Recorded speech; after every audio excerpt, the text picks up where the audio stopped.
One of the biggest selling gifts this season will be video games. Last year, gamers and their parents snapped up $7.3 billion worth. The graphics now almost lifelike, too lifelike for some, even some U.S. senators. Hillary Clinton and Joe Lieberman want federal laws called the Family Entertainment Protection Act. It would fine retailers who sell adult-rated games to minors. One recent study showed boys as young as 9 were able to buy those rated M for mature games with titles like True Crime, the infamous Grand Theft Auto, Doom 3, and Resident Evil 4. With us tonight, David Walsh, president of the National Institute on Media and Family. Also with us, a man who gets paid to play these very games, Sundance DiGiovanni, president of Major League Gaming. And I begin with you, Mr. Walsh. What is it that you would like? Well, you know, there's a lot of games out there. Some of them are very appropriate for kids. There are certainly some that are completely inappropriate for kids. What we know from our study, which we released at yesterday's report card, is that particularly teenage boys have easy access to these games, and more than 3 out of 4 are playing games that are basically rated for adults. So what do you want? Well, we talked about there are 4 links in the chain to kind of make sure that we're doing what's right by our kids. And those are: the game should be accurately rated. Parents have to pay attention to the games the kids are playing. Retailers should make good on their promise not to sell these games to kids. And the industry should make sure that they're not doing anything that basically promotes these games to audiences that aren't appropriate for them. Sundance, you okay with that? Yeah, actually, I agree with him 100%. The one thing I don't want to see is criminalization added into the equation. I mean, we do have a procedure in place. All that we really need to do is do a better job of enforcing it. Number one in that, obviously, is that parents get involved with what their children are doing. And that's something that if you're really concerned about games and about what your children's interaction with games is, you have to take an active role in it. You can't expect the government to do that for you. It sounds so. We got the 2 biggies that stand out in my mind, Sundancer. One, obviously, the parents and knowing what's in these games, and 2, the retailers, at least if you believe the reporting, seem fairly lenient in their willingness to sell mature-rated games to minors. Well, I think that the retailers seem to do a good job when we do an informal kind of cross-study of making calls and asking what's required for purchase these games. The problem is that more attention needs to be paid by parents. If parents see these games, in their homes, the kids have obviously gotten them on their own somehow, they need to ask where they came from and go and, follow the proper chains. Because, as I said, there is a procedure in place to make sure that these things stay out of the hands of kids. What we don't want to have happen is that all of a sudden you have people saying the same things that they did when Elvis Presley and the Beatles came around, that this is bad for the country, it's going to ruin our youth, and just kind of, get into the status of paranoia over an entertainment platform. Are we paranoid, Mr. Walsh? The performance of the retailers is real uneven. Some of the retailers are doing a great job.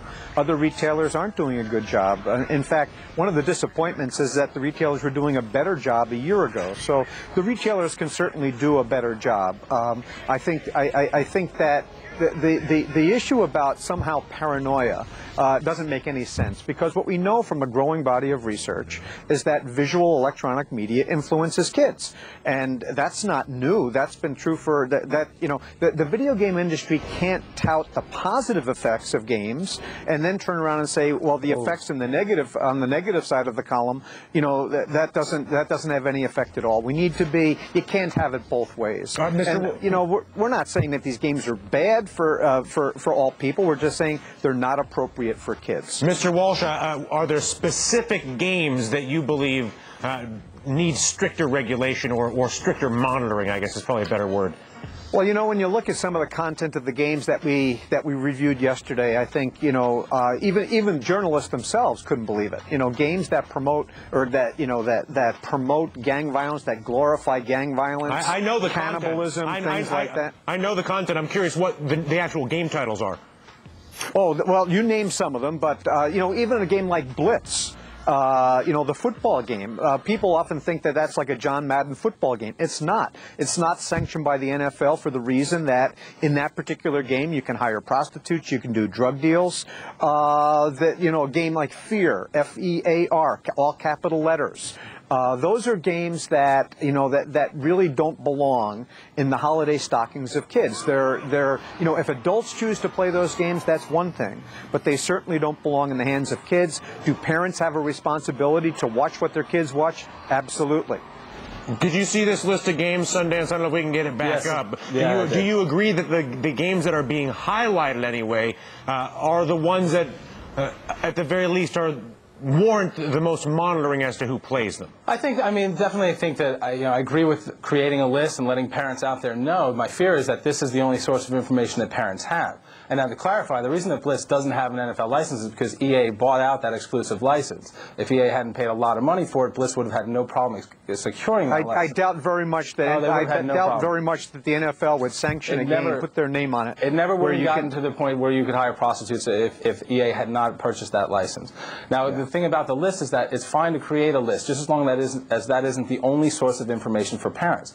And I respect the efforts of giving a list to parents to arm them in the difficult job that is raising a child. However, if that's your only source of information, then that concerns me, because you have to take an active interest in what your children are doing, pay attention, spend some time in the room with them while they're playing games, ask them questions. You can't do anything better than to actually be involved in that experience as your child goes through it. And a list, no matter how good it is or how well researched it is not going to do anything nearly as efficiently as actually being involved in your child's life. And that's the thing I would stress the most to anyone who's worried about video games and their kids. And I think we'd all agree about that. Sundance, David, thank you all or thank you both, I should say, for coming in. Still to come on The Money here, cashing in on the Oprah effect.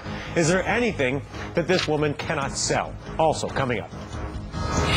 The government's relaxing rules about sharp objects on airplanes, and you can walk into any hotel lobby with no questions asked. Is this good business? Where's Homeland Security when you need it? We'll get some answers. Check, ready to drive, but there's no noise. It's incredibly quiet and unbelievably expensive. But the most expensive car in Beverly Hills isn't a Bentley or a Rolls. And wait till you see the mileage. We're going to